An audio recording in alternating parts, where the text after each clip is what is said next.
மாநகராட்சிக்கு சொந்தமான ஆ டவுன் பகுதி 16வது வார்டு ம் பாலகிருஷ்ணன் தெரு, நம்ம சோனா கல்யாண மண்டபத்துக்கு எதிரே உள்ள தெரு.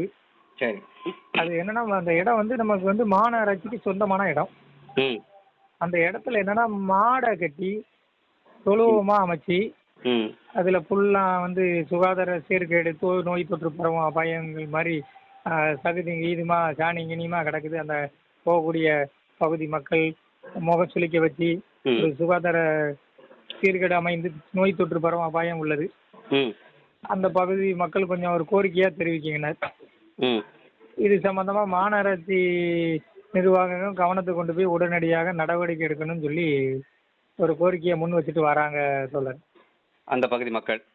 அந்த பகுதி மக்கள் அதனால அவங்களுக்கு என்னென்ன சீர்கேடுகள் ஏற்படுது? அவருக்கு இது மழை நேரங்களில் அங்கே தண்ணி தேங்கி கிடக்கும். ம் காய்ச்சல், அப்புறம் காலரா, ம் வேறு மாதிரி கொசுக்களால் வேறு மாதிரி நோய்கள் பரவும் ஒரு அச்சம் உள்ளது. நோய் தொற்றுகள் வர்றதுக்கான வாய்ப்புகள் இருக்கு. ஆமாம், வாய்ப்புகள் இருக்குது.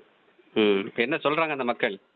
அந்த மக்கள் அந்த இடத்த வந்து அப்புறப்படுத்தணுங்காங்க. அப்புறப்படுத்தி க்ளீன் பண்ணி ம் பக்கத்தில் வந்து என்னென்னா நிறைய அது வந்து ஒரு பக்கத்தில் ஒரு சிறுவர் விளையாட்டு பூங்கா அமைக்கணுங்காங்க. ம் இல்லைன்னா அந்த இடத்துல ஒரு ரேஷன் கடை அமைக்கலான்னு சொல்லி ம் முன் வச்சுட்டு வராங்க. ஓஹோ, தனிநபர் ஆக்கிரமிப்புள்ளான இடம் வந்து அது பொது பயன்பாட்டுக்கு பயன்படணும் அப்படி மாதிரி சொல்கிறாங்க. ஆமாம் ஆமாம் அது தோழர். வந்து சுகாதார சீர்கேடாக இருக்கிறதுனால வந்து எங்களுக்கு ஒரு சிறுவர் பூங்காவோ அல்லது வந்து வேறு மாதிரியான ரேஷன் கடையோ அந்த மாதிரி வைக்கணும்னு சொல்கிறாங்க இல்லையா? ஆமாம், மாநகராட்சி கவனத்துக்கு கொண்டு வந்து அதை வந்து தூய்மைப்படுத்தி ம் மக்கள் பயன்பாட்டுக்கு ஒரு ஏற்படுத்தணும்னு சொல்லி ஒரு கோரிக்கையை கொண்டு வராங்க.